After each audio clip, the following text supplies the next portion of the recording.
આજે વાત કરી ગરમીના કોઠાવાળા બહેનોની કે જેમને પેટમાં અતિશય ગરમી રહેતી હોય એને કારણે પાચન બગડે, પિત્ત થાય, વાયુ થાય, એને કારણે માથું દુખે ને શરીરમાં સતત જે છે નબળાઈ થાક લાગે અને નિદાન ન થઈ શકે. જે બહેનોને ગરમીનો કોઠો હોય ને એ બહેનોનું નિદાન ક્યાંય થતું જ નથી હોતું. અલગ અલગ દવાઓ લેતા હોય અને વિલાયતી દવા ઘણી વખતે બહેનોને ગરમ પડતી હોય. પછી જ્યારે બહેનો મૂંઝાય એટલે સમજણ ના આવે કે ખરેખર આપણે જે છે એ પ્રોબ્લેમ છે કે પછી ઘણા લોકો તો ડોક્ટર એમને કહી દે તમને માનસિક છે, ચિંતા ન કરો, તમને મટી જશે. હકીકતમાં જે બહેનોની પિત્ત વાયુની પ્રકૃતિ હોય એ બહેનોને 30 વર્ષની ઉંમર પછી ઘણા બધા પ્રોબ્લેમ થવાની શક્યતા હોય છે કે જેમાં પિત્તવાયુને કારણે અનેક પ્રોબ્લેમ થાય છે. આજે એવા જ સોનલબેન મારી સાથે છે કે જેમને પિત્તવાયુની સમસ્યા હતી અને આયુર્વેદથી એમને શું ફાયદો થયો અને આયુર્વેદ એમના શરીરમાં કેટલી રીતે ઠંડક કરી શક્યું એના વિશે આપણે બેન પાસે સાંભળશું.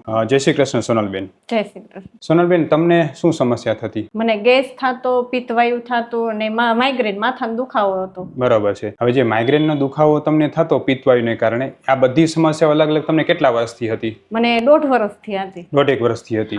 અને એના માટે લગભગ આપણે અલગ અલગ કેટલા ડોક્ટરને મળ્યા છું? 4 થી 5. 4 થી 5 ડોક્ટરને મળ્યા. ક્યાંથી આવો છો તમે? અમે મોરબીથી. તો મોરબીમાં બતાવ્યું હતું કે રાજકોટ? મોરબી, રાજકોટ બે જગ્યાએ એમ. બતાવ્યું. તો શું નિદાન આવતું? ડોક્ટર શું કહેતા તમને? કઈ છે જ નહીં તમારે કે ઉપાધિ, તમે ખોટી ચિંતા કરો છો. ખોટી ચિંતા કરો છો એમ ને? હવે માઇગ્રેનની સમસ્યામાં માઇગ્રેનનો એક પ્રકાર એ પણ છે કે જેમાં સ્ટ્રેસને કારણે થાય. પણ હકીકતમાં બેનને જે માઇગ્રેન હતું ને એ પિત્તવાયુને કારણે થતું હતું. માઇગ્રેન સાથે બેન શું થતું? પિત્તમાં શું થતું તમને? પિત્તમાં ચાંદા પડતા, ઊંઘ નો આવે અને તાવ આવી જતો, મોઢું કડવું ને એવું લાગે અને પેટમાં બળતરા રહે. પેટમાં બળતરા થાય. બરાબર છે. તો આ બધી સમસ્યા અલગ અલગ પ્રોબ્લેમ થતો તો એના માટે દવા લેતા તો દવા તમારે કોઈ રોજ લેવી પડતી? કોઈ દવા કે કોઈ દુખાવાની ગોળી ખાવી પડતી? શું કરવું પડતું? દુખાવાની નહીં પણ રોજ લેવી પડતી. ઊંઘની દવા ઊંઘ આવતી એટલે ઊંઘની દવા આપતા એ.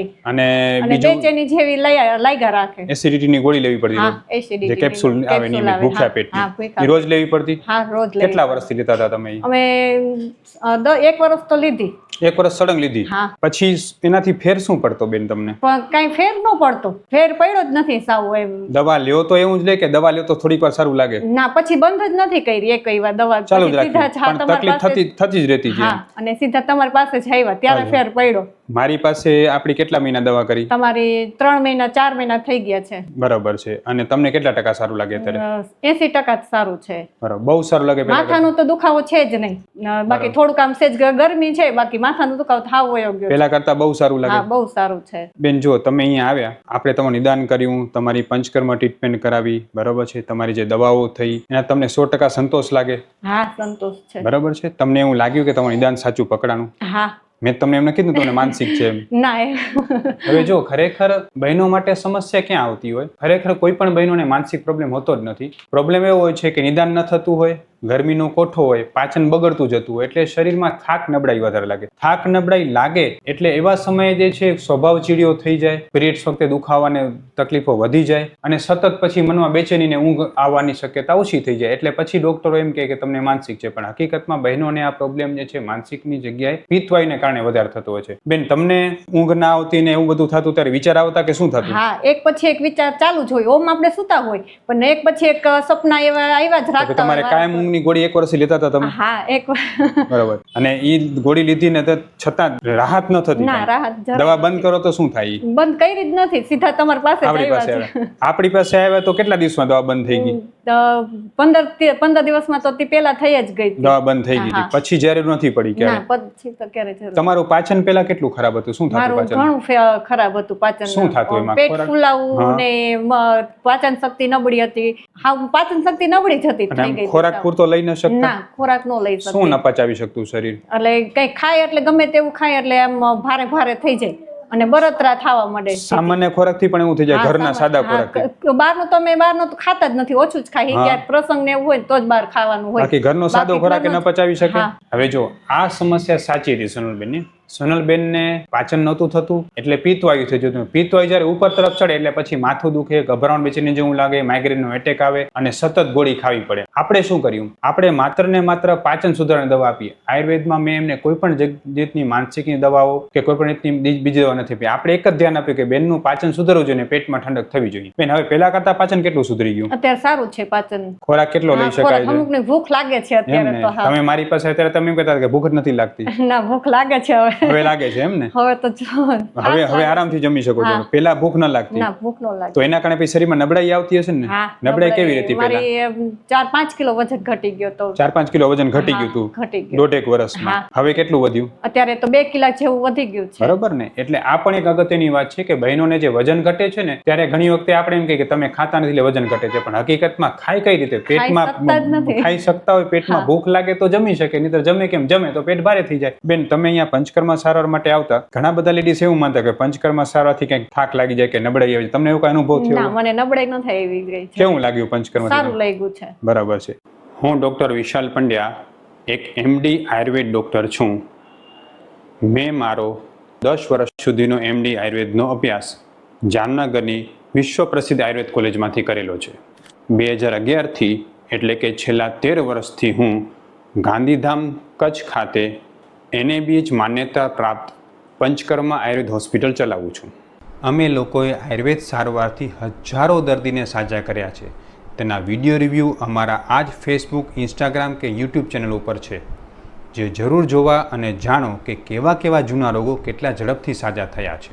અમે 2 રીતે સારવાર કરતા હોઈએ છીએ. સૌથી પહેલાં તો કચ્છ કે એની આસપાસના દર્દીઓએ હોસ્પિટલમાં રૂબરૂ બતાવવા માટે આવવું, અને બીજું કચ્છથી દૂર રહેતા દર્દીઓ માટે ઘર બેઠા ઓનલાઈન દવા પણ મંગાવી શકે છે. વધુ માહિતી માટે નીચેના નંબર ઉપર હાય લખીને વોટ્સએપ કરો, એટલે તમને ફીસ કેટલી છે, કોર્સ કેટલો કરવો પડશે વગેરે માહિતી વોટ્સએપમાં મોકલી આપશું. એટલે હું એ પણ તમને કહેવા માગું છું કે પંચકર્મ સારવાર બહેનો માટે ખાસ કરીને તમે કોઈ પણ જગ્યાએ પંચકર્મ સારવાર કરાતો હો તો ડૉક્ટરને 3 પ્રશ્ન અચૂક પૂછવા જોઈએ. સૌથી પહેલું, એનાથી મને નબળાઈ લાગશે કે નહીં લાગે? બીજું, કે આનાથી મારા શરીરમાં શક્તિ કેટલી વધશે? ત્રીજું, કે રોગ કેટલો ઝડપથી દૂર થશે? પંચકર્મ સારવાર સાચી રીતે કરવામાં આવે ને તો નબળાઈ ના આવે, શરીરમાં સ્ફૂર્તિ વધે ઉલટાની, અને રોગ ઝડપથી દૂર થાય. બેન, તમે દર વખતે પંચકર્મ માટે આવતા, દર વખતે તમને શરીરમાં થોડો સુધારો થતો જતો? હા બેન, તમારા જેવા બહેનો જે છે જેને આવી બધી પ્રોબ્લેમ, પિત્તવાયુ ખાસ કરીને તાસીર હોય, શું કહેશો તમે એને? એને આ દવા સારી છે. પિત્તવાયુ માટે, માઇગ્રેન માટે આ દવાખાનામાં સારી સારવાર થાય છે. અને તમે જે માઇગ્રેન માટે સતત ગોળીઓ લેવી પડતી, એ આપણી દવા શરૂ કર્યા પછી 15 દિવસમાં છૂટી ગઈ, હવે ક્યારે લેવી પડી છે? ના, તે પછી લેવી જ નથી પડી. માથું એમ હાવ ઘટી જ ગયું, દુખતું જ નથી એમ. બરાબર છે. એટલે ખાસ કરીને આ પિત્તવાયુ, માઇગ્રેન, એસિડિટીની સમસ્યા, આ બધી વસ્તુ એક સાથે જોડાયેલી છે ને બધાનું મૂળ છે પાચનની નબળાઈ. બેન, આપણી દવા તમને ક્યારે ગરમ પડી? ના, ગરમ નથી પડી. અને તમે બીજી કોઈ પણ જગ્યાએ દવા કરતા તો ગરમ પડતી તમને? એટલે ઈ કઈ ઓમ જાજો ફેર જ ન પડતો એમ. ઈ દવાથી કઈ કોઈ ફેર જ પાચન નથી. સુધરતું જ નહીં. ના, કઈ બરાબર ફેર જ સેમાય નથી પડ્યો ફેર. પાચનમાં નહીં કે ઊંઘમાં નહીં, સેમાય નહીં. હવે અત્યારે ઊંઘની કોઈ દવા લેવી પડે? ના, ઊંઘની દવા ઊંઘ સરસ આવી જાય. એકદમ સરસ ઊંઘ આવી જાય. હા. તમે આટલા વર્ષથી 1.5 વર્ષ હેરાન હતા, 3-4 ડોક્ટર અલગ અલગ બદલ્યા હશે, પછી તમે લગભગ રોજની 1 ગોળી સવારે એસિડિટીની, રોજની રાત્રે જે ઊંઘની ગોળી, આ બધી ખાવી પડતી એકાદ વર્ષથી, બરાબર? આપણી દવાથી 3 મહિનામાં જેટલો ફરક પડ્યો એવો ક્યાંય પડ્યો? ના, પડ્યો જ નથી ક્યાંય. સાવ પડ્યો જ નથી. આ તમારી જગ્યાએ જ પડ્યો છે. અને બહુ સારું લાગે છે. હા, બહુ સારું છે. ફૂલ સ્ફૂર્તિ સારી રહે છે. ઓલું તો છે ને, હા, બેચેની જેવું ને એવું જ લાગ્યા રાખે એમ. એટલે ખાસ બહેનો માટે આ એક વસ્તુ છે. વિલાયતી દવા તમને ગરમ પડશે, સાચું નિદાન નહીં થાય તો આયુર્વેદ દવા તમને ગરમ પડશે. સાચું નિદાન થાય, પેટમાં ઠંડક થાય, એટલે માઇગ્રેન અને પિત્તવાયુ ઓછો થાય જ છે, જેનું પોતે જ બેન ઉદાહરણ છે કે જે આટલા સમયથી ગોળી લેતા હતા. બેન, તમારો આ વિડીયો છે ને એ બહેનો માટે ખાસ ઉપયોગી રહેશે અને આયુર્વેદમાં શ્રદ્ધા વધારશે. તો તમારો આ વિડીયો હું ફેસબુક, ઇન્સ્ટાગ્રામ, યુટ્યુબમાં મૂકી શકું? હા, કઈ વાંધો નહીં. બેન, જય શ્રી કૃષ્ણ. જય શ્રી કૃષ્ણ.